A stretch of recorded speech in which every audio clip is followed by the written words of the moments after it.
Hola, creo que ya estamos conectados. Hola, Buenas tardes a todos. Hola, hola, hola. Buenas tardes a toda la gente que nos está siguiendo. Es nuestro segundo conversatorio. El pasado estuvimos con Rocío Tovar y con Jorge Costa. Hablamos sobre la comedia en la tragedia.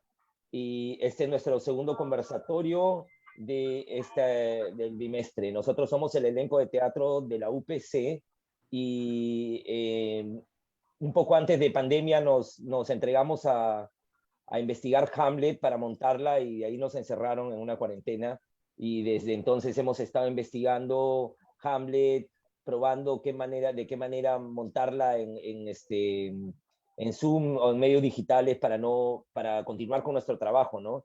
Y nos hemos encontrado con una fascinación por Hamlet que empezamos a compartir con gente de diferentes lados. Nosotros no estábamos enterados que había tanta gente, no solo en Perú, sino en otros lugares, que era tan fanática de Shakespeare y algunos específicamente de Hamlet, ¿no?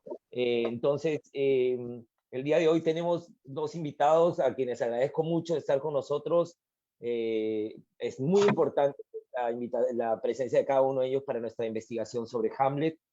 Y, y está con nosotros Fernando Luque, un gran actor peruano que todos conocen, y Lautaro Vilo de Argentina, y también Sami Samayoa, que dirige el elenco conmigo,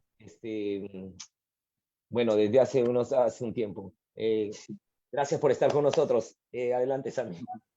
Muchas gracias. gracias. Muchas gracias, Fernando. Muchas gracias, Lautaro. Gracias a los que están viendo ahorita el conversatorio. Estamos en el conversatorio Roles y Relaciones Familiares en Hamlet. Y bueno, nuestros invitados son Fernando, actor, director, profesor de teatro y también dirige un espacio cultural que se llama La Vaca Multicolor. Ha interpretado personajes en obras como Eclipse Total, en donde interpretaba a este poeta, a Rimbaud, a Hamlet, también ha interpretado a Hamlet, ha interpretado la obra El amo Harold, Los hermanos Karamazov, y bueno, Vincent Van Gogh también, hace muchos años. Muchas gracias, Fernando, por estar acá. Un placer, muchísimas gracias a ustedes por la invitación. Un gusto poder hablar de Hamlet. Sí, claro. Acá también queremos darle vueltas a Hamlet. Y Lautaro Vilo, que es dramaturgo, director de teatro, actor, guionista y maestro de dramaturgia, licenciado en teatro y profesor superior de teatro UNICEN y especializado en dramaturgia en Argentina. Es autor de obras como The Fall, Escandinavia, A Fábrica, Un acto de comunión, 23.344 y seguramente muchas obras más que no conocemos, pero que tal vez también nos puede ilustrar un poco, Lautaro. Muchas gracias por estar acá. Gracias a ustedes, gracias por la invitación. Un placer. Gracias a ustedes.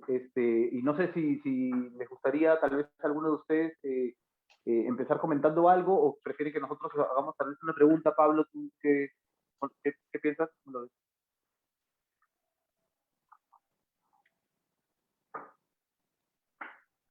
Pablo. Silenciado. Pásame, se estaba silenciado. A mí me encantó al inicio del conversatorio esta sensación de estar en una sala y que va entrando un amigo y empieza a hablar de una cosa y el otro, sí, yo también. Es como, parecía como, para mí, ¿no? Fanáticos de fútbol o fanáticos de Star Wars o una cosa así, pero todos muy interesados en cada frase que decía que había en Hamlet o que había planteado Shakespeare o una cosa así, ¿no? Me pareció muy emocionante y por eso estoy muy agradecido con usted. La temática que nosotros vamos a trabajar ahora son roles y relaciones familiares, ¿no? Y hay algunas cosas que siempre rondan en la cabeza de la gente que está investigando Hamlet, ¿no? Voy a soltar algunas incógnitas y podemos ir conversando. Cada uno podemos preguntarle primero a Fernando, ya utilizando el orden de Sami, y luego podemos conversar con Lautaro también. Y son algunas, voy a soltar algunas incógnitas. Por ejemplo, ¿por qué en el caso de esta obra, por ejemplo, por qué el rey es Claudio y por qué no el rey es Hamlet? Nos llama la atención, ¿no? ¿Qué tanto de amor hay entre la mamá de Hamlet y Claudio, que es su nuevo esposo, ¿no? ¿De qué manera se criaban a los hijos en la relación entre padre y madre, que es muy diferente a la relación entre padres e hijos en este momento, ¿no? En este tiempo? Y son algunas cosas que nos quedan todavía flotando en el aire, y por eso nos parece interesante compartir el punto de vista de Fernando, que ha estado en el cuerpo de Hamlet mucho tiempo y que viene investigando la obra, ¿no? Y luego también contrastarlo con el material que trabaja Lautaro. Tenemos acá a dos personas con conocimiento vasto. Cuéntanos, Fernando, desde tu experiencia, ¿cómo manejas tú a Hamlet como un personaje, no sé, la relación con su padre, la relación con su mamá, con el mismo tío, ¿no? Mira, hay una cuestión que me parece clave, que es con la que me gustaría empezar, que de alguna manera se puede extraer de los primeros textos que tiene Hamlet en su primera aparición, que es en la escena número 2 del acto 1, ¿no? Porque, y todo esto está relacionado a la cuestión del incesto, ¿no? Que es algo que también se ha tratado y que justamente tiene que ver, en este caso, o sea, ¿por qué Hamlet habla de incesto cuando, o sea, desde nuestra visión contemporánea, incesto ocurre cuando, digamos, tú tienes una relación sexual con alguien con quien compartes sangre? Pero en épocas anteriores, al menos en la investigación que hace Enrique Kosicki, que es un jurista argentino que investiga a Hamlet, pero desde una perspectiva jurídica, es un libro muy, muy bacán, se llama Hamlet, el padre y la ley. Y justamente yo leí ese libro detenidamente porque ahí se explica por qué Hamlet insiste tanto en la cuestión de que Gertrudis es incestuosa. Entonces, si vamos a la escena 2 del acto 1, ¿no? Estamos con el nuevo rey Claudio, que es el hermano asesino del difunto padre de Hamlet, que es el rey de Dinamarca, y en la escena acaba de celebrar hace muy poco su boda con Gertrudis. Entonces, estamos en la corte, ¿no? Ha habido ciertos anuncios respectivos a labores gubernamentales, ha entrado la ERTE para pedir permiso para ir a Francia, y de pronto, digamos, como que estos anuncios gubernamentales se solucionan, Claudio da una serie de órdenes, y finalmente se le acerca a Hamlet, a su sobrino, pareciera con el fin de animarlo. A todas luces, Hamlet pareciera que no ha superado el duelo por su padre, o en todo caso se nos presenta a Hamlet ya en un modo un tanto melancólico. El padre murió hace 2 meses. Y o sea, me interesa hacer un pequeño análisis de esta primera intervención de Hamlet, ¿no? Que revela más de lo que uno podría sospechar. Porque Claudio se le acerca enfrente de todos y le dice: Hamlet, y ahora Hamlet, mi sobrino, y ahora mi hijo. Y la respuesta que le da Hamlet no es a Claudio, ¿no? Es al público. O sea, hay que recordar que en las obras de Shakespeare era parte de la convención teatral que los personajes se dirigieran al público sin que eso significara que los demás personajes fueran conscientes de ello. Entonces la respuesta de Hamlet es curiosa. Hamlet le dice al público, demasiados lazos familiares para mí. No, porque, o sea, Claudio le dice, Hamlet, mi sobrino y ahora mi hijo. Entonces Hamlet está sugiriendo que desde que Claudio se casó con Gertrudis, con su madre, ya no es solo su tío, sino que también es su padrastro, lo cual es, volviendo a la frase de Hamlet, un exceso de lazos familiares. Así empieza, ¿no? O sea, ese es el primer, con eso se presenta Hamlet.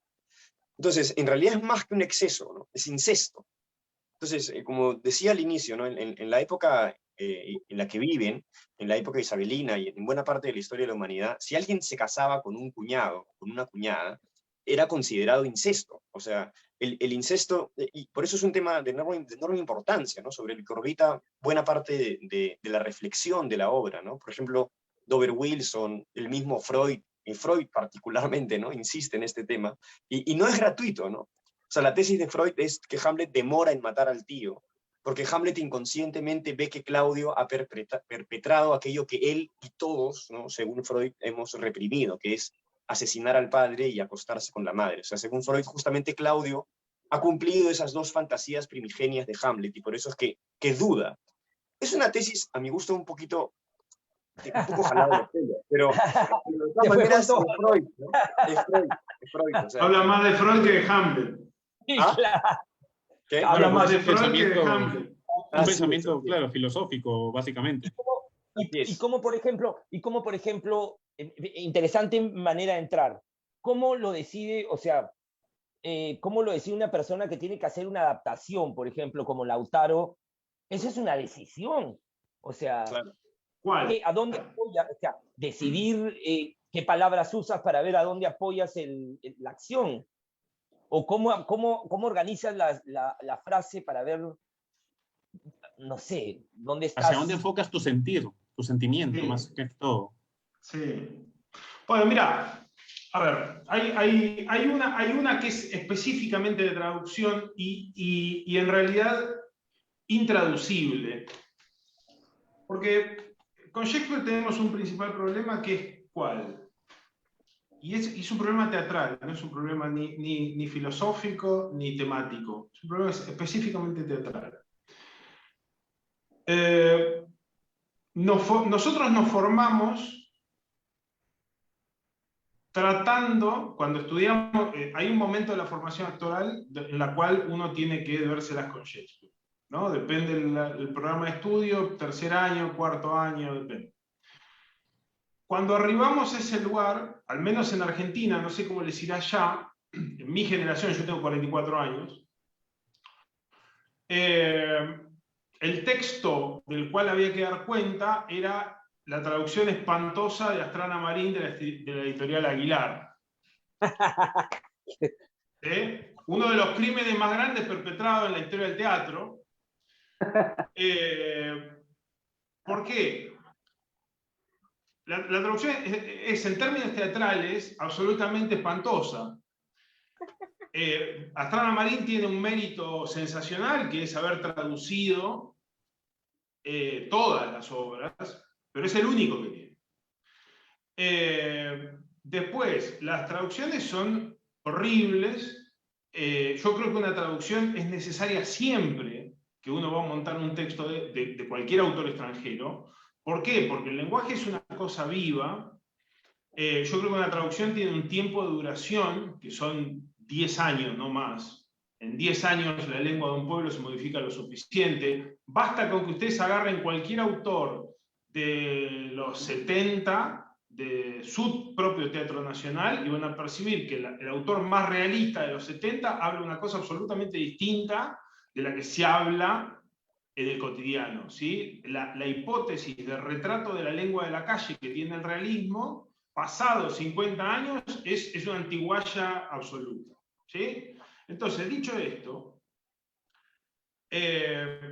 ¿por qué traducir una obra que ya está traducida? Es la pregunta que siempre todo el mundo se hace.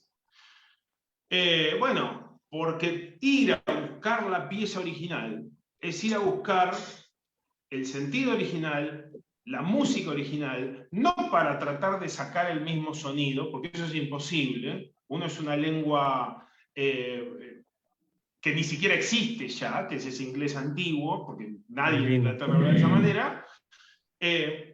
Y otra es un idioma posible para que tenga la acción, la sonoridad, o una sonoridad al menos construida, que entrañe un placer, que entrañe un ritmo, una dinámica, que haga una apuesta palpable, plausible para un escenario contemporáneo. Esto no quiere decir morigerar el texto, suavizarlo, achicarlo. No, no. Quiere decir tratar de dar cuenta de la complejidad tendiendo un puente. ¿Sí? Dicho esto, hay un elemento en el quinto acto que para mí es como todo un tema, es una llave para entender cierta cuestión del funcionamiento, hasta dónde el funcionamiento familiar.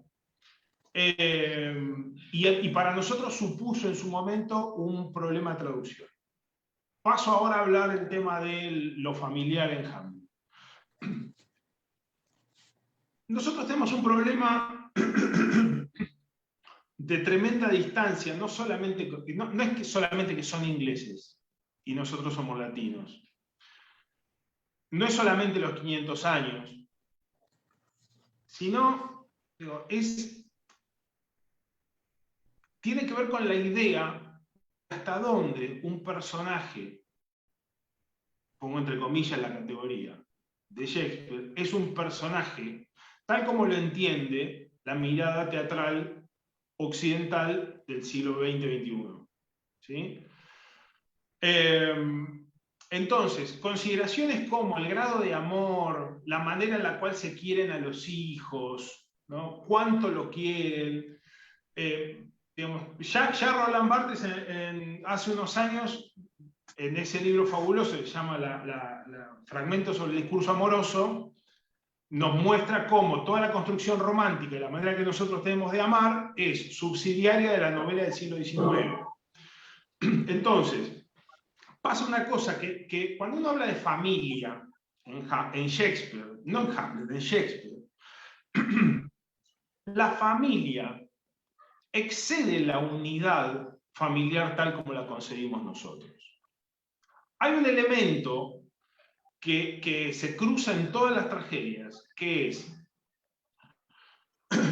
la relación que se establece entre vida personal y funciones del Estado. ¿Sí? Eso, para los personajes de Shakespeare, es indivisible para estos personajes. O sea, Gertrudis no es más mamá que reina. Es reina y mamá. ¿Sí? Insisto, no es más mamá que reina, es reina y mamá. Hoy, si el presidente, el hijo tiene paperas, y las paperas le van a bajar los huevos, y tiene un problema con eso, todo el mundo, hasta el periodista más opositor, entendería que el presidente se fuera a su casa a atender a su hijo. Porque todos somos más papá que hombres de Estado. ¿Sí? Ahora, eso en Shakespeare no existe. Uno es rey y padre. Entonces, eso es lo que plantea, eso es lo que dice Laertes a Ofelia. O sea, no te hagas expectativa porque vos acaso sos sirvienta. Él no puede decidir por sí mismo. No hay espacio, en este mundo no hay espacio para decidir el amor como si uno fuera un tipo de la calle. O sea, él es un pibe de Estado. ¿Sí? Hamlet no puede decidir sobre sí mismo, que era lo que le pasaba a los reyes. No era que iban a una disco a ver si les gustaba a alguien. No, no. Se casaban con el que tenían que casarse para armar una sociedad más grande que nucleaba los distintos clanes. Lo mismo pasa con la muerte. O sea, en Shakespeare los personajes matan. Y como dicen los gringos, it's not a big deal. ¿Sí? O sea, matan como uno va a pedir un préstamo al banco, va a pedir préstamo, presenta la carpeta, da el préstamo. Bueno, se enoja con uno, lo matan, listo. Entonces, si vos tenés que es medio largo, pero quiero llegar a un lugar. El padre de Hamlet, y me parece que esto para mí es fundamental para entender el tema del amor entre Claudio y Gertrudis, y por qué Gertrudis no corona a Hamlet.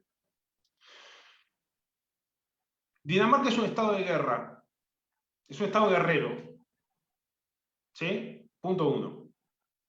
Hace 30 años, es lo que dice el sepulturero cuando nació Hamlet, el viejo Hamlet derrotó al rey Fortinbras, lo mató él, como sucedía en las batallas de esa época, rey contra rey, no vamos a matar soldados al pedo, el que mata al otro gana. ¿Sí? Los líderes de esa época eran un poco más nobles que los nuestros, ponían el cuerpo. Entonces, mata al rey Fortinbras y pierden así Noruega unos territorios. Desde ese momento, ¿qué pasó? Hamlet padre hizo la plancha, como decimos acá. Descansó, y descansó de tal manera que allá un príncipe impetuoso juntó un ejército y ahora tiene un ejército al lado del límite. Imagínense si México movilizara un ejército al borde de California. ¿Cuánto tardan en bombardear DF? Nada. Así funcionan los países militares. Entonces, esa situación de primacía está rota.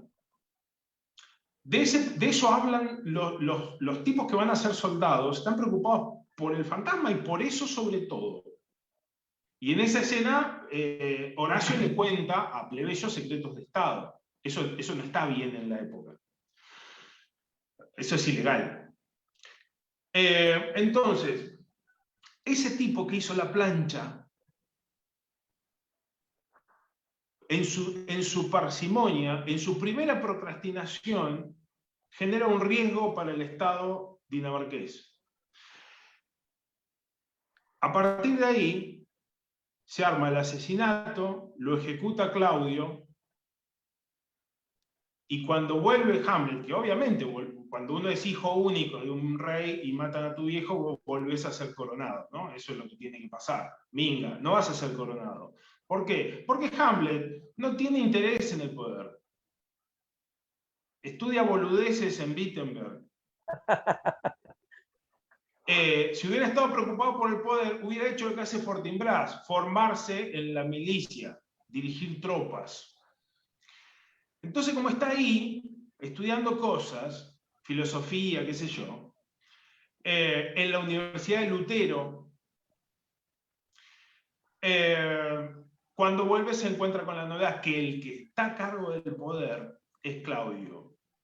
Y Claudio, en su primera acción de gobierno, Claudio es un gestor muchísimo más eficaz que su hermano. Es mejor. Políticamente, a Dinamarca le hubiera convenido mucho más preservar a Claudio en el poder que a Hamlet. Claudio es mejor rey. Esa es la paradoja de la obra. En su primera acción de gobierno, primero, dice sin decirlo, nosotros lo matamos, yo lo maté y me casé con ella, porque todos ustedes me dijeron y estaban de acuerdo, ¿ok? Estamos bien. Luego, vos te querés ir, perfecto, Hamlet cambia la cara. Te vas a quedar acá. ¿Por qué se va a quedar acá Hamlet? Porque si se va a pasar lo que siempre pasa en la tragedia de venganza, que es cuando un príncipe desheredado se va, arma un ejército y ataca.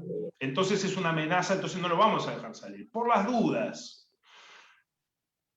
Y luego, en el segundo acto, vemos que todo el problema crítico que había con Noruega está resuelto. Vienen los dos embajadores y dicen, ya está, hablamos con el viejo, lo cagó a pedos a Fortinbras y se solucionó todo. Lo cual arma un espejo invertido muy interesante con Hamlet, porque digo, allá hay un tío y un sobrino, y acá hay un tío y un sobrino, ¿no? Bien, pero digo, este tipo que tomó el reino, aparte, en una obra que es eminentemente cristiana, ¿sí? De las más cristianas de Shakespeare. Shakespeare ha hecho obras cristianas y obras que no. Esta es de las más cristianas. ¿Por qué es de las más cristianas?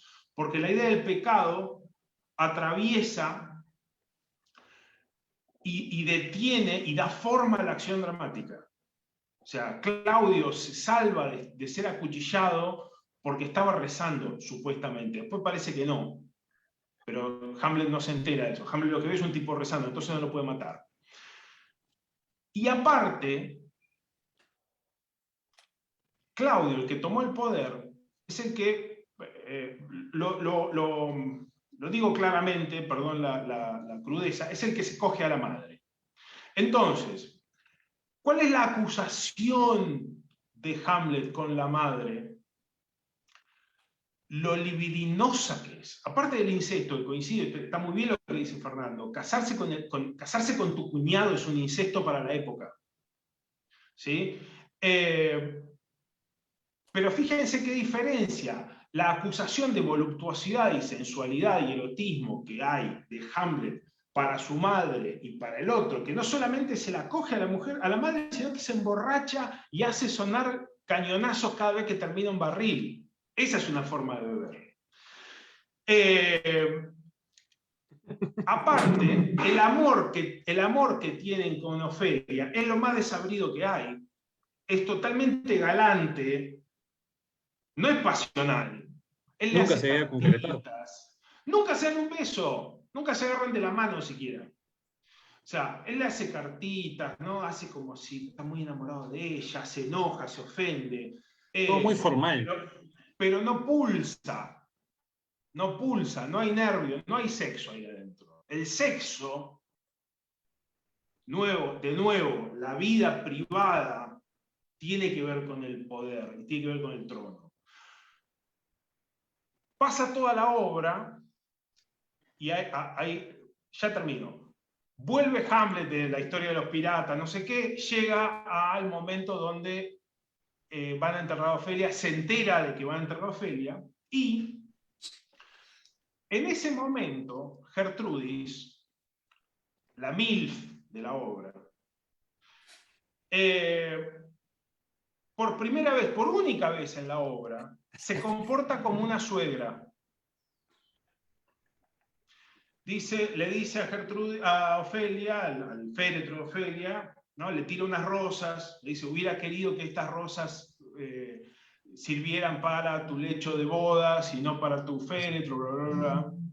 Que mi querido Hamlet hubiera sido tu amor. Bueno, ahí es suegra, es doña, por primera vez en su vida es doña. Y eso Hamlet lo ve. Y entonces, de pronto, cuando Laertes lo insulta, ¿no? Hamlet se presenta, dice, ¿quién es ese que me insulta? Bla, bla, bla, bla, bla, y tira una fórmula que dice, My name is Hamlet, I'm Hamlet the Dane. Yo soy Hamlet el danés. No se puede traducir de otra manera. Lo que dice es eso. Yo soy Hamlet el danés. Pero the Dane, esa manera de autoenunciarse, es la manera de un rey. ¿Viste cuando se habla de Fernando de Aragón? Luis de Francia, ¿no? Es fulano y el territorio. Yo soy Hamlet de Dane. Esa fórmula es una fórmula real para autoenunciarse. ¿Sí? Por primera vez, viendo a su madre convertida en una señora más grande, él lo pone en palabras su situación de rey que luego finalmente no es. ¿No? Ahora, esa pequeña marca, ese giro que equivaldría a poder ser ese que uno no es, ¿no? Digo, la especulación de Freud de por qué no mata a Claudio, que le robó el trono y que se garcha a su vieja, y entonces cumple para Freud la fantasía que supuestamente todos tenemos, aquí por lo menos pone en fricción ese asunto y aparece esa fórmula. Ahora, cuando uno lo pasa al español, tiene este problema que voy a decir, esa fórmula, donde eso aparece, no lo puedes traducir. O sea, la podés traducir, pasa que no se entiende nada. Porque no es. Porque, punto uno, ¿para qué vas a explicar que vos sos el danés si todo el mundo sabe que la obra sucede en Dinamarca? Si son todos daneses los que hay en escena en ese momento. No vive en Nueva York, que hay gente distinta al lado. No, son todos daneses. Decir de Dane delante del rey usurpador tiene todo un sentido dramático, pero que se nos escapa porque se nos escapa en la traducción. Es algo de lo que nosotros, creo yo, no podemos reconstruir en el pasaje del tiempo. Otra, peor, imagínate si la gente entiende mal y dice, ¿qué dijo? Dijo que es el gran danés. Un gran danés es un perro. Y se arman todos estos problemas de sentido respecto de lo que sucede en el escenario, que es lo que nosotros tenemos que lograr que el público entienda, ¿no? Entonces, digo, la cuestión me parece que lo que hay que pensar de lo familiar tiene que ver con esto. Nunca separemos lo familiar de la situación del Estado, que está indisolublemente imbricada. Después sigo porque no quiero hacer... ¿Qué tal viaje? Eso fue escalera al cielo. Pero yendo ahí un poco, miren, nosotros teníamos clase hoy día en la mañana, la gente del elenco, y nuestra investigación antes de entrar a esto, nos encontramos con dos temas. Porque a partir de lo que ha hablado Lautaro, habla de la familia y la política. Nosotros encontramos dos temas. Uno, que Shakespeare escribe la obra a finales de 1500 e inicios de 1600, y que la obra habla sobre una época entre 1300 y 1400. Entonces es la visión del 1500 sobre el 1300, ¿no? Y yo ahí quería saber, incluyendo como una dinámica que se da, una dinámica que se da actualmente, que es, ahorita en el 2021, nosotros con todos estos cambios de discurso, nosotros tratamos de evaluar los 80s, los 70s, ¿no? Eran así, ¿no? O como una mirada con una distancia. O sea, ¿qué hay? Ahí entra otro tema que me parece más familiar visto desde este momento. ¿Qué hay sobre el amor? O sea, ya está claro, a mí también me pareció que la pasión estaba puesta en los reyes y que está en Gertrudis. Pero del amor, a mí, después de la investigación con la gente del elenco, y ellos creo que cada uno tiene su punto de vista, hay una pasión, un amor entre Gertrude y el rey, que parecen, o sea, no haber estado presente entre el rey Hamlet y Gertrude. No sé hasta dónde va mi investigación, pero también cómo discurre el amor entre Gertrude y el rey, Gertrude y Hamlet. Bueno, Hamlet y Ofelia es rarísimo, ¿no? Pero ¿cómo discurren los afectos? Más que Sí, el amor era mi pregunta, que me parece algo más etéreo, ¿no? Más que todo, complementando lo que estás diciendo, Pablo, me acuerdo que nos planteamos siempre si la reina Gertrudis estuvo enamorada siempre del hermano o si en realidad no, estaba enamorada simplemente del rey. Se enamoró después de la muerte, es posible. Claro, exactamente, y se enamoró después, justamente eso. Eso por un lado entre el rey y la reina, y por el lado de entre Ofelia y Hamlet, ¿por qué hay tanta formalidad? Entendemos que es un tema de contemporaneidad, pero justamente en esa tenemos distintas opiniones en el elenco respecto a ello y nos gustaría saber sus puntos de vista al respecto, porque hay tanta formalidad entre cada uno de ellos, entre Hamlet y Ofelia, y el rey, y bueno, y lo del inicio, cómo la reina encaró el tema de la muerte del padre de Hamlet, siendo que se casaron tan rápido, si estuvieron enamorados antes, si nunca pasó, quién estuvo enamorado más de quién, y cosas así. La novela latina, queremos saber. Hay dos textos en el primer soliloquio de Hamlet con los que podríamos empezar quizás, que es cuando Hamlet recuerda cómo era la relación entre el rey Hamlet y su madre, ¿no? Y dice, él habla de su padre como un rey tan amante de mi madre que no le hubiese permitido al viento rozar su rostro con fiereza.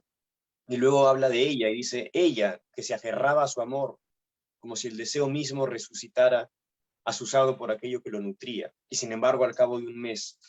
Claro, o sea, esta es la visión del hijo, ¿no? Evidentemente, es muy posible que esté idealizando cómo era la relación entre sus padres. Pero lo cierto es que, si no me equivoco, no hay ninguna otra referencia. La única referencia que hay en la obra al pasado amoroso de Gertrudis y el rey Hamlet es esa. Luego, yo creo que también es posible que la razón por la que Gertrudis termina casándose con Claudio se puede deber un poco quizás a la misma razón por la que Lady Anne acepta estar con Ricardo III. O sea, la posición en la que se encuentra Lady Anne es bastante vulnerable, ¿no? Cuando tiene esta escena con Ricardo III. O sea, una mujer que ha perdido en una época así al rey, a su suegro, que son los reyes, y que además ahora, con todas las contiendas políticas que hay por el trono, no tener a un hombre que pueda, digamos, sostenerte y protegerte en una situación como esa, puede ser peligroso, ¿no? Entonces también a veces, por ejemplo, en el caso de Lady Anne, es posible que ella accede, ¿no? Además, en esta escena tan peculiar que Ricardo III la seduce en frente del féretro, ¿no? Del rey que acaba el mismo Ricardo III asesinar. Entonces yo creo que también es posible que hasta cierto punto que Gertrudis haya accedido al matrimonio con Claudio, no sé si necesariamente porque ella estuviese enamorada de él, ¿no? Sino también por una cuestión política, de conveniencia, de supervivencia incluso, ¿no? Ni siquiera por el hecho de que ella sea mala o lasciva, sino porque ¿qué otra cosa le podía quedar? Podía ser un tanto peligroso la otra opción. Como que Imagínate sentía que desprotegido al reino, tal vez, sin un rey. también, quizás, o sea, porque ese es el tema, ¿no? O sea, los personajes de Gertrudis no tiene un soliloquio en el que te explica por qué hace lo que hace, o sea, solo podemos inferir más o menos por qué se casa con Claudio de manera tan precipitada. Pero creo que sí hay razones tras bambalinas, bastantes razones que podrían hacer de Gertrudis, o efectivamente una mujer lasciva sin ningún escrúpulo, o también una mujer que de alguna manera está condicionada por las circunstancias, ¿no? Y por un mundo además en el cual una mujer así no tendría muchas posibilidades de salir adelante por su propia cuenta. Además también, teniendo en cuenta una cosa que me pareció muy, muy interesante de lo que comentaste, y era de lo que comentó Lautaro, que era la cuestión de que la familia en época de Shakespeare o sea, estaba incluso subordinada al rol que tú cumplías en tu sociedad a un nivel político, ¿no? Y creo que obviamente pues tu individualidad o tu personalidad también evidentemente tenía que subordinarse a la familia y luego al rol que ocupabas en el reino. Y creo que hasta cierto punto el drama de Hamlet, no sé si totalmente, pero corre por el lado o va por el lado de que Hamlet es, en alguna medida, ¿no? Creo que Harold Bloom lo menciona, es un precursor del humanismo, es un precursor del romanticismo, del renacimiento. Digamos, es una persona cuyo carácter es radicalmente distinto al de una persona de la Edad Media, que es un tanto lo que de alguna manera representa el rey Hamlet, el papá de Hamlet. Y es justamente el ascenso o la aparición de la personalidad como algo que está por encima, ¿no? de tu rol social o de tu rol familiar. Entonces, hasta cierto punto, creo yo que también una de las razones por las que Hamlet duda tanto es porque en él ha aparecido lo que yo también intuyo que Harold Bloom llama la invención del humano o la aparición del carácter en los personajes shakespearianos, que los diferencian de los trágicos griegos, ¿no? Que son personajes, hay una frase de Hegel que me parece muy interesante, que son personajes son espíritus que se saben espíritu, como que son conciencias que ya tienen se reconocen como seres individuales, al menos en una primera instancia. No son parte de una sociedad como la nuestra en la cual el individuo es la máxima, es lo más importante, es lo que defiende nuestra Constitución, lo que defienden nuestros principios políticos, sociales, etcétera, etcétera, y sobre lo que hasta cierto punto se sostiene nuestra sociedad, pero en una sociedad como la isabelina, por ejemplo, o sea, las estructuras eran infinitamente más rígidas, ¿no? Y estaban perfectamente delimitadas por la idea de que había un Dios, ¿no? Y luego estaba la casta, si no era la casta sacerdotal, en todo caso una casta de reyes, de nobleza, que ocupaba un rango que tenía sus deberes y sus privilegios, un tanto también influenciado por la filosofía de Aristóteles, ¿no? Que explicaba que la sociedad tenía que estar segmentada como si fuese un cuerpo humano. Entonces, la parte que representaba la cabeza era la casta gobernante, a la cual pertenecía Hamlet, y obviamente su individualidad estaba totalmente subordinada a eso, pero justamente creo yo que Hamlet está ese choque, probablemente parte del drama del personaje, de esta ruptura que encontramos en Hamlet de no saber qué hacer, que tiene que ver también con un constante cuestionamiento sobre lo que significa cumplir su rol dentro de la obra. Creo que por eso es que también Hamlet constantemente vuelve a la idea del teatro, ¿no? Y a la idea de que hasta qué punto es un personaje.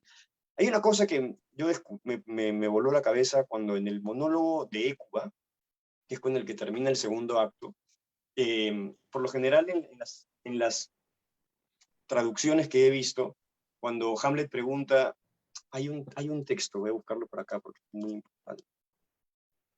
Si le puede agregar varios versos. Si le puede agregar ¿Cómo? varios versos. Si le puede agregar varios versos a la obra que iban a representar los cómicos. Claro, mira, acá está el monólogo, ¿no? Aquí lo tengo. O sea, Hamlet se pregunta, ¿no? ¿Qué es Hécuba para él o él para Hécuba para que pueda llorarla de esa manera, en referencia al cómico que acaba de actuar de Hécuba? Hamlet tiene todo un rollo con lo que significa representar el rol. Y Hamlet pregunta, ¿qué haría él si tuviera quien...? Esto fue más o menos una manera de... Esta traducción la hice a partir de un deseo de tratar de poner en el castellano lo que está en inglés. ¿Qué haría el actor si tuviera que interpretar a un personaje con los motivos para el dolor que tengo yo? Porque en inglés es he who has the cue for passion. Y the cue es la línea, la línea de como, hey, dame mi línea, ¿no? Give me my cue. El pie. Entonces, ¿sí? El pie. El pie. El pie. Entonces hay en Hamlet siempre una reflexión constante sobre lo que representa su rol, cómo está cumpliendo su rol en la obra, está siendo un villano, o está siendo el héroe, o está siendo un cobarde, o está siendo simplemente un idiota.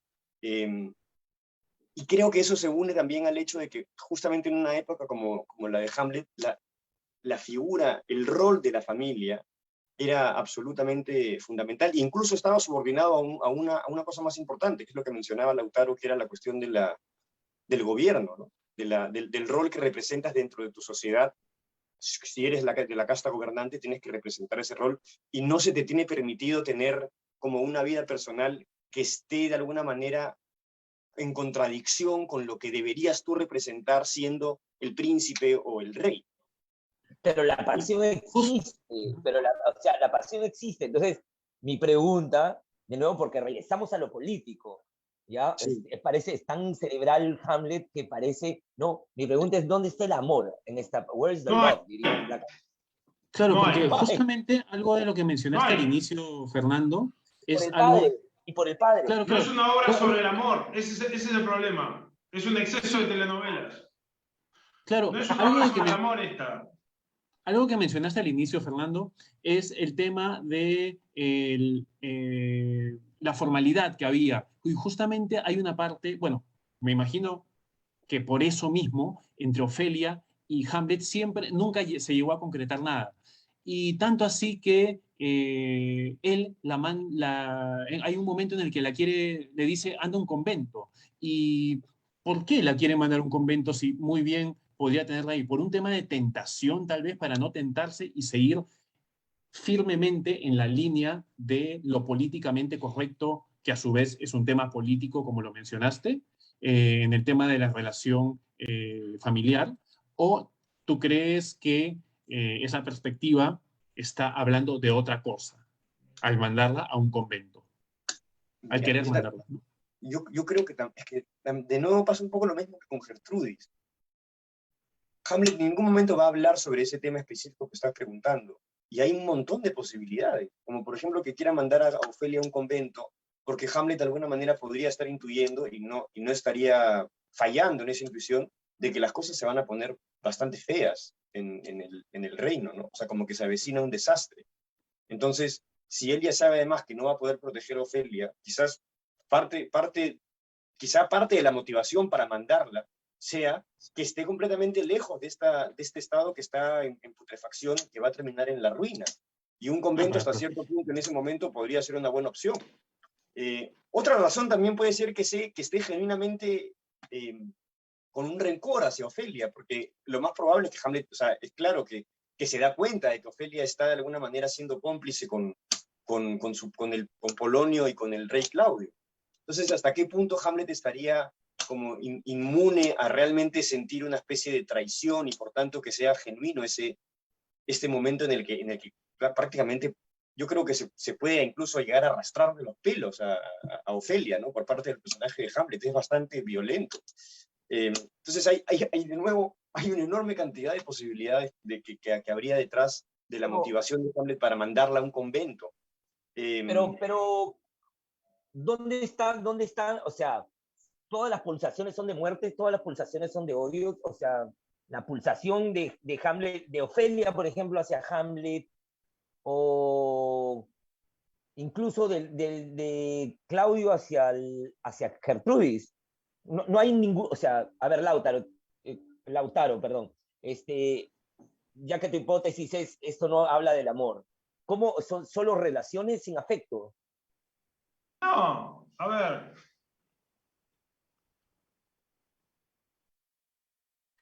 Shakespeare no habla de lo que no le interesa en cada obra.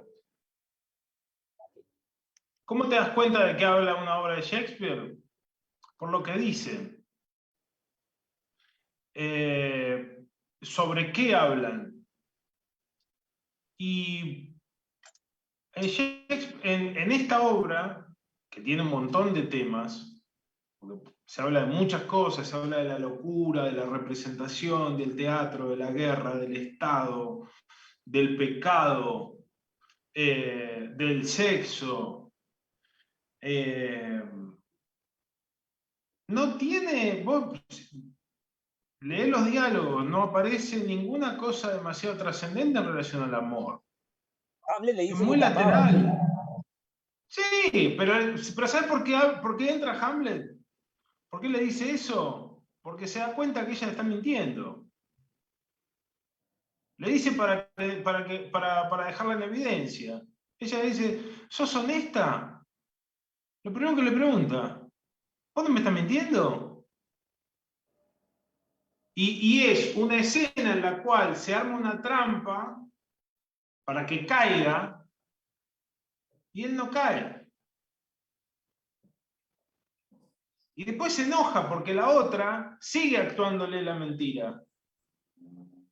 O sea, esta es una obra. Por eso digo que hay que mirar como el sistema, porque la idea de personaje nuestra, decimonónica, la idea de vamos a construir un tipito a semejanza de la vida, no existe en Shakespeare. ¿Qué significa enamorarse en esta obra? Muy poco.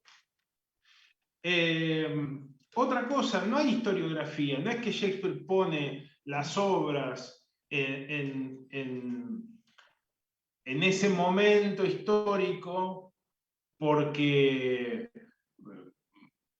quiere reconstruir el momento histórico. El teatro histórico lo está inventando él, pero no existe como preocupación. ¿Sí? Muchas veces lo que hay es un fenómeno de distancia poética para poder hablar de temas que resuenan en la política real. Cuando Shakespeare escribe la obra que es la Némesis de esta, que es Julio César, lo que está diciendo es, guarda, porque si tenemos un líder carismático que parece haberse comido todo el Estado, como Julio César, como la reina Isabel, y queremos, como pasó hace poquito tiempo, antes del estreno de Julio César, conjurarnos sin matarla, más vale que tengamos a alguien que tenga con qué luego. Porque si no se pudre todo. Es lo que va a pasar con Rusia cuando Putin se muera. O sea, ¿cómo lo reemplazamos? ¿Quién dice? No, dámela a mí. ¿Sí? ¿Quién reemplaza esa figura? Muy difícil. Entonces, esos líderes son muy difíciles de continuar. Bueno, eso es una especie de advertencia que hace Shakespeare en un momento y que en la misma obra se disculpa. Matan a un poeta que dice, yo lo único que hice fue escribir unos versos, mátenlo igual. Dice. ¿Sí? Es una especie de disculpa velada por sí mismo. En una época en la cual los autores, Marlowe, Thomas Kidd, morían en circunstancias extrañas producto de las obras que habían hecho. O sea, ser autor de teatro era un trabajo de riesgo. No era que te iban a censurar o no sé qué. No, no, no. Te iban a cortar el gaznate. ¿Sí? Entonces, el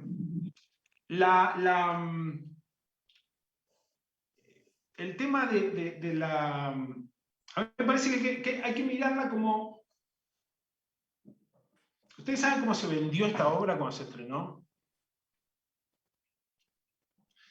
¿No? Se estrenó como... Se vendió como la tragedia de venganza más sangrienta de todas. ¿Sí? Con lo cual... La tragedia de venganza más sangrienta de todas. La tragedia de venganza era un género muy común en la época. Digo, Tito Andrónico, si la leen, es de cabo a rabo una tragedia de venganza. El sistema de obras históricas muchas veces corresponde, tiene sus paralelos con las obras de venganza. ¿Sí? Un tipo para llegar al poder va mandándose cagadas, matando gente, hasta que cuando llega al poder es una especie de blanco móvil, todos lo quieren matar. ¿Sí? Entonces, esta es una tragedia de venganza en la cual hechos que tendrían que pasar en el segundo o tercer acto, ya pasaron cuando empezó la obra. ¿Sí? Primer punto. Imagínense que van a ver una tragedia de venganza, que van a ver una guerra de sangre, te dijeron que esta es la que más sangre tiene, y vos termina el primer acto y el padre dice, venganza, Hamlet, venganza. Y yo, si voy con mis amigos, todos decimos, wow, buenísimo. Y después, el pibe se entretiene. Se queda colgado hablando de teatro, de filosofía. Duerme. Y todo el resto, ¿qué hace? Lo acicatea. Todo el resto del sistema de personajes. ¿Vieron que cuando los personajes, cuando Hamlet no está en escena, todos los personajes hablan de Hamlet? ¿Sí? Nadie tiene vida privada en ese reino. Todos están hablando del tipo, entonces, ¿no? Y tanteándolo, entonces se cruza con Polonio. Polonio viene y le hace la pantomima. ¡Ay, qué está leyendo, señor! ¿No? Todo parece que los mismos Rosencrantz y Guildenstern que mueren sin entender por qué mueren en la obra, que son los únicos víctimas de esa pieza. Cuando Hamlet los ve, al toque dice, estos hijos de puta me vienen a tirar la lengua, qué hijos de puta que son. Y los pibes en realidad hacen lo mejor que pueden hacer. Vos sos muy amigos, imagínense que ustedes son muy amigos de sus amigos. Te llama el padre, che, mira, fulano está re mal, no sé qué le pasa, no puedo entender. ¿Por qué no hablas con él? Y cuando vas y lo ves, el pibe está raro. Entonces vos creés, vos estás haciendo lo que podés hacer. A Ofelia le pasa algo parecido. Ofelia, desde su punto de vista, ve que el pibe entra re loco, ¿no? Que dice que se fue caminando para atrás mirándome que parecía Linda Blair. Bueno, después de eso, Polonio, que es su papá, le dice, mira, debe ser por esto. Vamos a hacer esto, te vamos a poner acá. Vos tenés que jugar de esto. Y Ofelia hace caso a su papá. Y Hamlet se da cuenta. Y como todos son unos turros ahí en ese reino, o sea, ¿qué es lo que lo envenena? Que sean todos mentirosos. El grado de impostura que tiene el poder, las manda a un convento. Porque ¿qué tenés que hacer si te mandaste un montón de cagadas? Rezar. Lautaro, ahí Sí. tengo que esa conversación con Ofelia la estuvimos Sí. analizando un montón, dándole un montón de vueltas. Entonces, Ujú. una de las cosas que saltaron en nuestro análisis al momento de tener esta conversación, que es justamente después de monólogos, para mí, porque igual en el elenco no coordinamos, no coincidimos tanto con cuál es la línea que cada uno tiene, ¿no? Es que ese monólogo está como postulando una ética propia para sí mismo, porque en ese monólogo empieza como a dilucidar sobre las cosas están en un rollo político, él está en un rollo filosófico, esencial y hasta ético, ¿no? Entonces, y después, al momento de conversar con Ofelia, él le dice esta comparación, ¿no? Eres hermosa, eres bella y eres honesta, y en este juego de palabras hace una comparación, ¿no? De que si no fueras bella, si fueras fea, por decirlo así, y fueras honesta, la honestidad no va a convertirte en bella.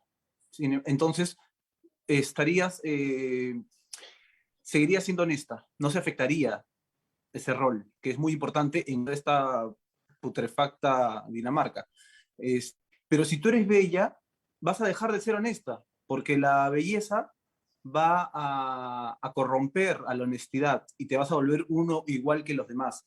Entonces, desde ese punto de vista, para mí, creo que él está propia ética a la cual de alguna manera, no sé si con amor, pero invita a Ofelia a hacerlo de manera tal vez un poco agresiva, sin darle explicaciones, o explicaciones que tal vez Ofelia no entiende, porque así parece, no sé, y que nadie parece que entiende, y la manda a un convento. Entonces, por un lado, para mí tengo la idea de que está postulando una ética propia, mientras todos están en un rollo político. No sé qué piensan ustedes, Lautaro, Fernando o todos los invitados, todos los del elenco. Un segundito que tengo que ir a abrir la puerta, pero me acuerdo de la pregunta perfecta. Dale. ¿Qué piensas tú, Fernando? ¿Cómo formularías la pregunta? O sea, que Hamlet estaría haciendo una ética en esta escena de Ofelia, O sea, estaría proponiendo una ética personal. él viene de estar como construyendo una ética propia e invita a Ofelia, o sea, la razón por la cual la manda a un convento es porque invita a Ofelia ¿cómo se llama?, a salvarla de todo este lugar a través de esta ética que él está postulando, pero que tal vez no le entiende. ¿Cómo, perdón, tuvo una interferencia? Que a la vez de que Hamlet está como postulando una ética a lo largo de la obra, está invitando a Ofelia a ser parte de ella. Claro. ¿No? Invitándole a un convento para que no se mezclen las facultades que ella tiene con el lugar en el que ha crecido, en el que ha nacido, y más bien como invitándola a salvarse. Claro, porque incluso ahí le da recomendaciones. Sí, ahora, yo presiento un matiz bastante irónico en esa escena. Yo no sé si cuando Hamlet habla de la honradez y la belleza, esté proponiendo una nueva ética, ¿no? En todo caso, lo que sí creo que puede haber es un aleccionamiento por parte de Hamlet, que está reprendiendo a Ofelia, digamos, porque la está descubriendo en pleno de un acting, de una performance además bastante mezquina hasta cierto punto, en que también Hamlet es injusto con Ofelia, porque no está teniendo en cuenta que la pobre Ofelia, al fin y al cabo, no tiene tampoco ninguna opción. Está de alguna manera también sujeta a la voluntad de su padre, y en todo caso también a la voluntad del rey. O sea, es el rey quien está dando la orden a Ofelia para que haga esto, y la misma Ofelia tampoco tiene la menor idea de qué le pasa a Hamlet. Porque hay algunas teorías por ahí que quizás hubiese una complicidad entre Ofelia y Hamlet, pero a mí me parece un poquito avesado eso, porque no hay ningún momento en la obra que se pueda dar a entender una cosa así, ¿no? Yo creo que efectivamente Ofelia está contra la espada y la pared, o sea, efectivamente el novio bueno, o quien en algún momento la pretendió y de quien ella probablemente en algún momento sintió amor genuino, o en todo caso algún deseo, ¿no?, importante, algún deseo romántico, de pronto está, bueno, no, para ella no está actuando de loco, está teniendo una actitud propia de un demente, ¿no? O sea, ha ido, mira cómo describe cuando la visita a su cuarto, ¿no? Llega Hamlet, le habla, le parece que no dice nada, se queda mirando al vacío y luego retrocede como sin mirar atrás. O sea, yo creo que Ofelia efectivamente sí termina por perderse de alguna manera ya en el cuarto acto, ¿no? Con todas las cosas que están alrededor suyo. Y no por una cuestión de debilidad, sino simplemente porque efectivamente las cosas que le pasan son bastante abrumadoras, ¿no? O sea, todo su mundo se termina de desmoronar para la pobre chica. Y yo creo que esa escena no me da la impresión, al menos no siento que Hamlet esté solamente llevándola por el buen camino, tratando de hacerle ver que no debería mentir. O sea, creo que también en Hamlet hay una serie de pulsiones no nada amorosas, ¿no?, sino que también está descargando quizás algún rencor que puede tener por ella, algún rencor también que quizás, sí, puede. Yo creo que es más eso en esa escena. O sea, que quizás también en la contradicción del personaje haya también un intento de salvarla. Yo sí creo que el mandarla a un convento hasta cierto punto puede ser un gesto indirecto de vete de aquí porque esto se va a poner muy mal y lo mejor es que te vayas. Porque además también Hamlet puede presentir que Polonio está totalmente incrustado, ¿no?, en esta corrupción total del aparato gubernamental de Dinamarca. Porque, claro, al final yo estoy de acuerdo con Lautaro en que efectivamente yo no creo que la obra aborde la cuestión del amor casi ni por asomo. O sea, efectivamente hay amor aquí y allá, pero como parte del cosmos total de la obra, ¿no? Pero Del no es algo ensamblaje. que Shakespeare enfatice. O sea, es parte de las circunstancias dadas, ¿no? Porque efectivamente, pues en cualquier vida humana hay algo, alguna parte de uno en la que hay amor, alguna relación amorosa.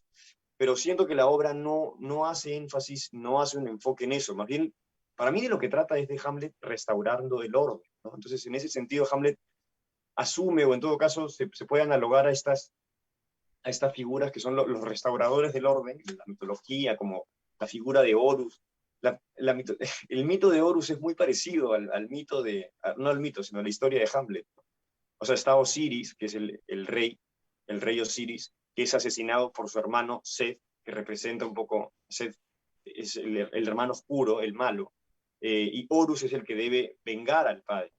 Y a mí la frase clave de Hamlet es al final del primer acto, cuando dice, el mundo se ha torcido, qué lástima tener que haber nacido yo para enderezarlo. Siento que de eso trata, de cómo Hamlet se da cuenta de que tiene que restaurar el mundo. O sea, en todo caso, su mundo, ¿no? Pero hasta cierto punto, pues esta obra llega a concebir el mundo de Hamlet como una representación del mundo ya en general, del universo, ¿no? Y Hamlet como el restaurador. Y por eso es que en algún caso cobra la estatura un tanto profética, ¿no? Y creo que por eso genera tanta fascinación. Es como un profeta de la muerte. Harold Bloom lo llega a comparar con Cristo. Y no creo que sea en vano. Porque es justamente Hamlet tiene que restaurar el mundo. Y lo curioso es que en esa misma frase te da también la clave de su psicología, ¿no? Qué lástima tener que haber nacido yo para enderezarme. Es como el héroe que no quiere ser héroe, no quiere. Y las razones por las cuales no quiere ser héroe también, bueno, son muy ambiguas, ¿no? Creo que por eso es que hay tanta bibliografía sobre Hamlet, tantos comentarios sobre Hamlet. Goethe, Nietzsche, Hegel, Freud y tantos otros que seguirán hablando de por qué no quiere ser héroe, de por qué no va y cumple su misión. Claro, no estoy diciendo que sea sencilla, pero como decía Lautaro, ¿no? En esa época ir y matar no tiene el valor que tiene hoy. Entonces, o sea, la razón por la que Hamlet no va y mata al tío no es porque matar sea algo tan difícil. O sea, en esa época ese claramente no podía ser el obstáculo principal. Yo creo que tiene que ver con algo que tiene que ver con la relación subjetiva que tiene Hamlet con la existencia, ¿no? Y por eso es que reflexiona tanto. Me da la impresión de que por eso es que además Shakespeare hace el personaje esté constantemente dando vueltas sobre si ser o no ser. Y a mí sí me parece que también obviamente esa es la parte fundamental de la obra, porque me parece que al final una de las razones quizás por la que Hamlet no termina de cumplir su misión es porque algo dentro de él no le permite ver la vida como algo que tenga sentido, ¿no? Algo por lo que verdaderamente valga la pena luchar, precisamente por la presencia constante también de la muerte, con la que Hamlet también reflexiona una y otra vez. En el quinto acto le va a dedicar una escena entera a reflexionar sobre si el cráneo de Yorick en ese momento, cuando estaba vivo, ahora ya no hace chistes, y qué representa Alejandro Magno, si Alejandro Magno ahora debe ser polvo, y es un polvo con el que ahora se tapan corchos, se tapan barriles de cerveza. Entonces, o sea, a mí sí me da la impresión de que, claro, al final el meollo del asunto está en la relación que tiene Hamlet con una cuestión bien profundamente existencial. Y como no encuentra sentido durante al menos el primero, segundo y tercer acto, entonces está ahí como en el limbo. Y justamente también, siempre ambiguamente, en el viaje a Inglaterra, aparentemente hay un cambio, que tampoco se explica. Pero cuando Hamlet regresa de Inglaterra, Hamlet empieza a tener una posición infinitamente más mística frente a la existencia, ¿no? O sea, en el segundo, tercer acto, siempre está maldiciendo al destino. Siempre dice que la fortuna es una puta. Se pregunta por el teatro, y tiene una relación ambivalente con... Sí, efectivamente es una obra que puede tener una reflexión cristiana, pero igual Hamlet también por momentos tiene una posición bien satánica, y justo antes de ir donde su madre, o sea, habla de de que siente que está a punto de ser poseído por el espíritu de Nerón, que el espíritu de Nerón me imagino que representa aquel espíritu que es capaz de ir y matar a su madre, ¿no? Entonces, y en Bueno, el pero quinto sí, perdón que debata, ¿no? Pero sí, dime. Hamlet, antes de ver a Gertrudis, no mata a Claudio porque Claudio se está confesando. Sí, yo no niego eso, O sea, no hay definitivamente. acto de fe, no hay acto de fe religiosa más fuerte que ese. Y sin embargo, también hay Tal es así que queda, tan frappé está para la acción, tan en ebullición está para la acción, que luego mata a Polonio apenas se mueve algo en la cortina. Un tipo que estuvo todo el tiempo limándose las uñas durante la obra, ¿no? Dando vueltas, pensando, cavilando, ay, ¿qué tengo que hacer? Yo tendría que hacer lo que tengo que hacer. Digo, a mí me parece que lo que hay que observar es como el mecanismo, o sea, el problema para mí con Hamlet es que el personaje, el enigma del personaje es tan grande que muchas veces se pone por delante el mecanismo de la obra. Claro.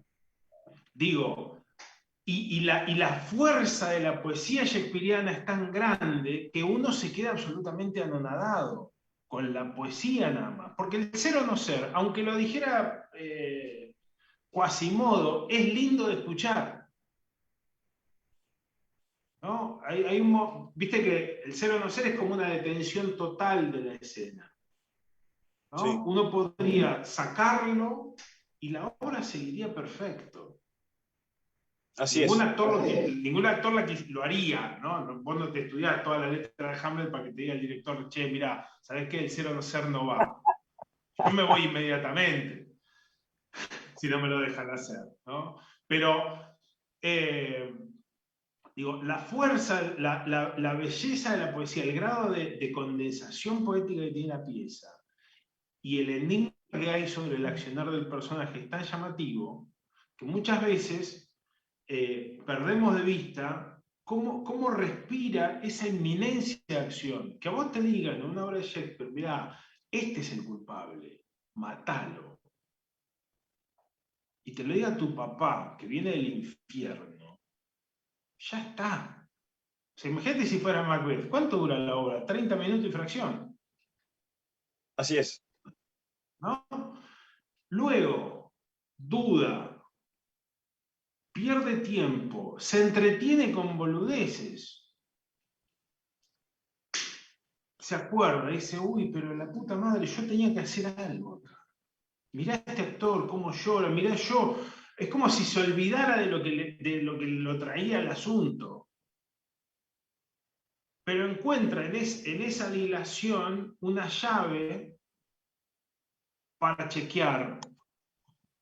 Para chequear que si esa aparición es real o no. Que es todo un tema del cristianismo. O sea, nosotros habitamos una civilización, la judeocristiana, que cree en un Dios que no se manifiesta, que no viene,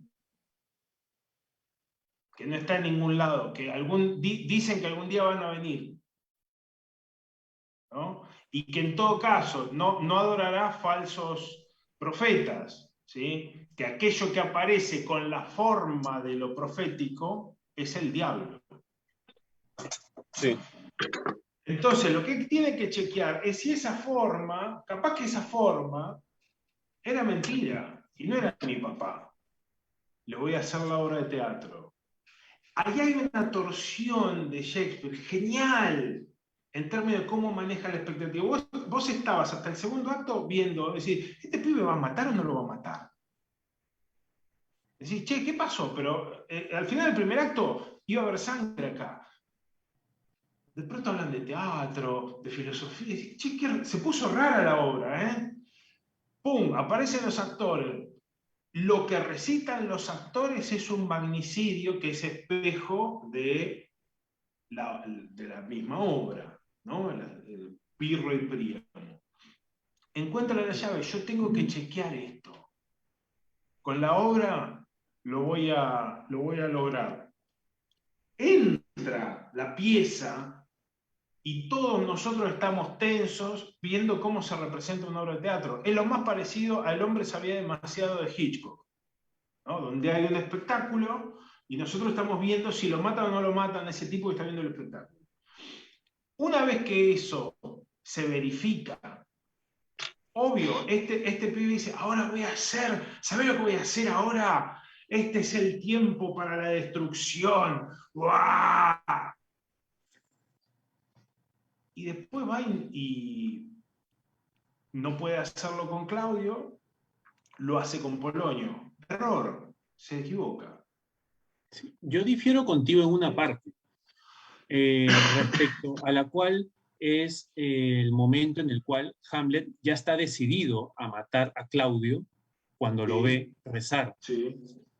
Pero en lo que justamente en lo que difiero contigo es que él no lo hace por un tema de, ok, está rezando y por un respeto a la religión, sino que lo hace pensando, y justamente en el texto está, lo menciona el mismo Hamlet en un soliloquio que dice, no lo voy a matar en este momento, porque en este momento él se está arrepintiendo, y si lo mato mientras él se está arrepintiendo, lo que yo voy a hacer es, como se está arrepintiendo, valga la redundancia, no se va a ir al infierno, no va a sufrir lo que tiene que sufrir. Y por lo tanto lo tengo que matar en un momento en el que no se encuentre arrepintiéndose y se encuentre siendo Claudio. Y te hago una pregunta, pero te hago una pregunta. Dime. ¿Eso no es la mayor manifestación de respeto hacia la religión? A mí me parece que no, por el hecho de que está hablando directamente, ahí él se centra en el rey. Desde que considera esa opción, claro, ya es un respeto, o sea, ya su pensamiento está subyugado a la religión. Pero ese, claro, amigos, pero amigos, si fuera un materialista dialéctico, dialéctico, ¿lo mata inmediatamente? Claro, pero para mí él piensa más en que tiene que sufrir, por más que hay respeto a la religión, él tiene que sufrir e irse muerto y matarlo y asesinarlo, asesinarlo mientras no se está arrepintiendo, no por un tema... Pero está perfecto, pero lo que digo es, en el cristianismo, el problema no es matar. A ver, todos nosotros somos latinoamericanos. Fuimos colonizados, conquistados por la Iglesia. Sabemos muy bien que el problema del cristianismo no pasa por no matar. Se ha matado muchísimo, en nombre de Dios, muchísimo. Sí. ¿No? Bien. Y eso no te hacía un mal cristiano. El tema es cuándo y a quién. Hamlet no es que no lo mata por respeto a el mandamiento, no matarás. Hamlet lo mata por comprender el mundo desde la mirada de un cristiano, que no niega en esa época. Los de ahora quizá no matan, y más o menos.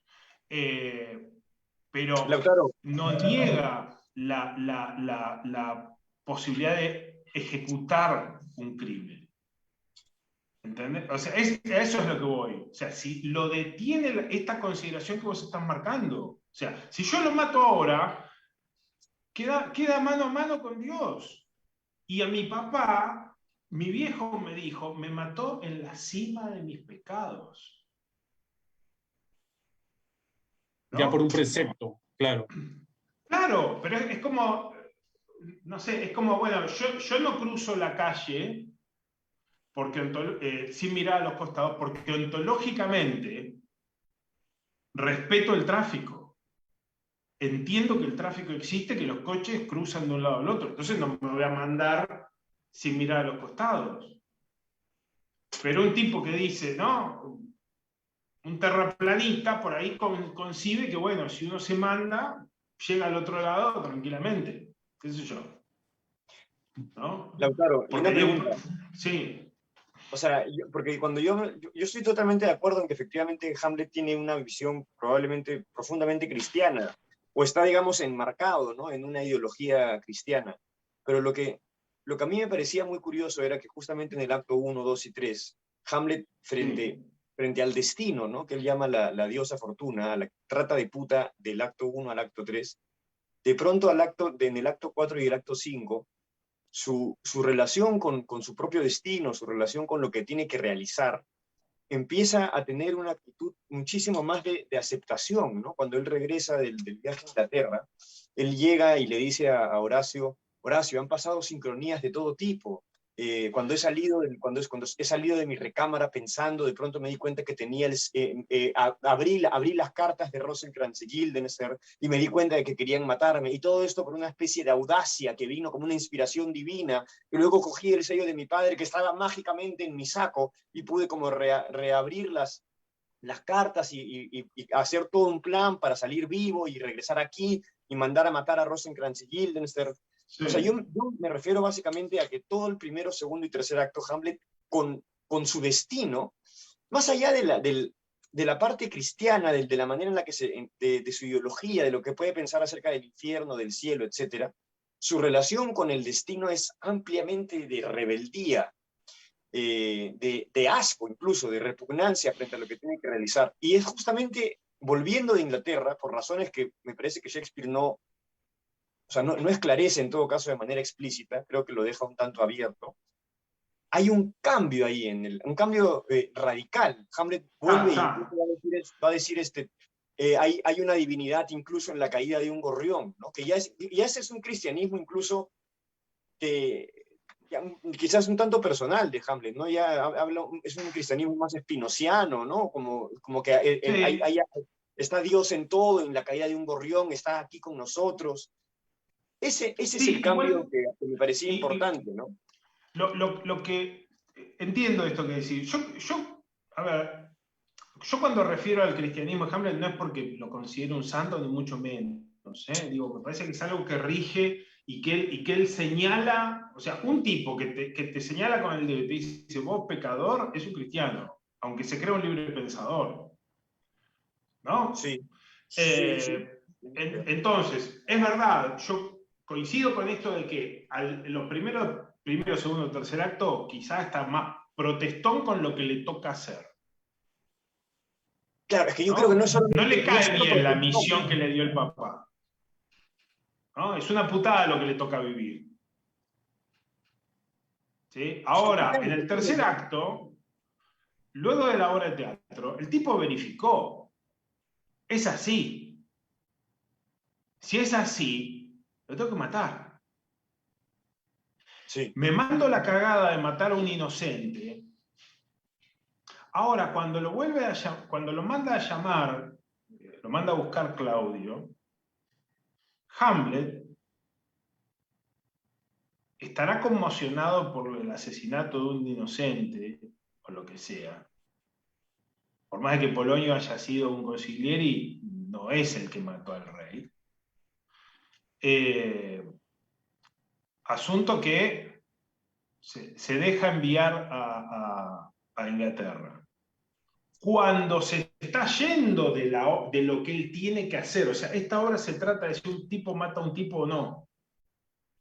Uh-huh. Eso es lo que estamos contando. De eso hay que dar cuenta, digamos. Cuando se está yendo, ve pasar a Fortinbras y dice, loco, yo estoy perdiendo el tiempo. Todos los sucesos aguijonean, veo un montón de gente que va a matarse por nada, y yo que tengo que hacer todo esto, ¿por qué no lo hago? Le dicen, dale que se va al barco, bueno, ahí voy. Y se olvida de nuevo. Y acá hay una cosa que es muy interesante del personaje, que para mí ahí es el salto a la modernidad. Porque cuando él va al viaje, encontrar las cartas en las cuales el tío que mató a su padre lo manda a matar y estos son cómplices, es una doble confirmación. Entonces cuando vuelve,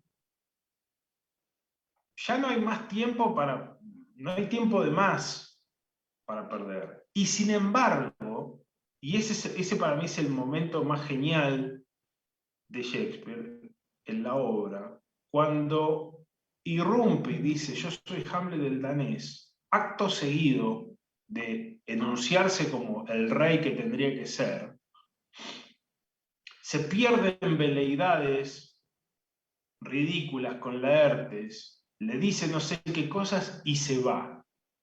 Y en ese acto tan estúpido que comete ahí Hamlet, en ese error garrafal,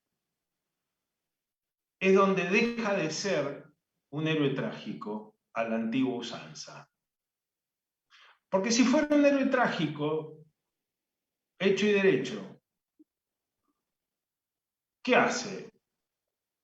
Irrumpe en el entierro, lo ve a Claudio ahí, Claudio es el que mató a mi viejo, el que me mandó a matar, le saco una espada a un guardia, le corto la cabeza, y después que sea lo que Dios quiera, no importa. Eso hacen los héroes trágicos.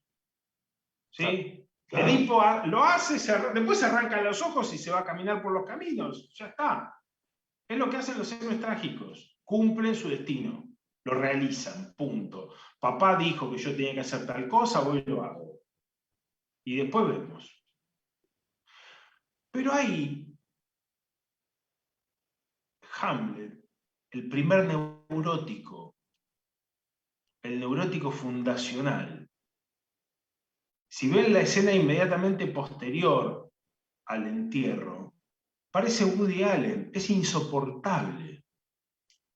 Pero a vos te parece este rey lo que me ha hecho hacer, mirá, ¿sabes qué me pasó todo esto? Y sí, los mandé a matar, pero vos ¿no te parece que habría que hacerlos mierda? Sí, qué rey, sí, la verdad que tendría que matar, pero estoy tan enfermo, tan enfermo. Una escena donde te cuenta toda la obra que ya viste. Y pasa una cosa más. Ya Hamlet no es el mismo, o sea, así como es un neurótico incontrolable, que no se sabe dónde va, no es el mismo que se arrepintió de matar a un inocente. Horacio le dice, entonces, Rosencrantz y Guildenstern van a morir. Y bueno, ese problema es trabajar demasiado. ¿Sí? Entonces ya es como una especie de cosa incontrolable antes de ser citado al duelo, que lo realiza con displicencia, con tensión, angustiado, pero bueno, más sí, vamos a hacerlo, hay que estar listo, ya fue. Me aburrí de estar pensando. Claro, y Sí, ¿no o te sea, parece, tiempo no te parece asesino, que- amigo. ¿Cómo? El tiempo asesino empieza a ser no ser en vez de Ah. ser. Y no, nos podemos, me encanta esto, como dijimos al comienzo, esto es como fanáticos de los Rolling Stones, fanáticos del Boca, fanáticos de la U, de la Alianza, no sé. Siempre Hamlet es como interminable, es infinito. Es ¿no? interminable, es Avanza interminable. para adelante, avanza para atrás, es increíble. Les agradezco mucho el ímpetu sobre todo y la pasión, así increíble. Nos quedamos con algunas preguntas del resto del elenco en el aire, les agradecemos su compañía y el nivel de habernos introducido a cloacas hamletianas que no conocíamos. No, un gran paseo, un gran viaje ahí. Además, cada uno maneja un long play porque hay que entender el pensamiento completo, ¿no? Hamlet nos produce eso, ¿no? A tirar como hipótesis muy grandes y engancharlas, ¿no? Es como una pasión. Les agradezco a todos por estar con nosotros. El tiempo ahorita es no ser. Pablo, no sé si puedo lanzar una pregunta. No la puede rapidita. lanzar, Diego. Todavía No la todavía puede no. lanzar. Ah, No estamos queda. así. Ok. Bueno, gracias por la invitación. Fernando, un placer. Ojalá que nos conozcamos en vivo en algún momento. Cualquier cosa, nada, simplemente agradecerles y cualquier cosa que necesiten ya estamos en contacto. Bueno, estamos en Placer para mí también. Muchas Gracias a gracias. todos. Muchas gracias. Gracias. A todos, Gracias, muchas gracias. Bernardo, igualmente un placer, muy interesante. Muy interesante. Un abrazo grande. Abrazo. Ahí vienen otros conversatorios. De ahí luego viene el próximo mes un conversatorio sobre poder y política en Hamlet. Es el cierre del año. Vamos a estar con Alberto Isola y con Laura Silva. Gracias a todos por estar con nosotros. Gracias. Muchas gracias. Abrazo. Gracias. Chao, chao. Bueno, Gracias. Cuídense. Chao. Chao.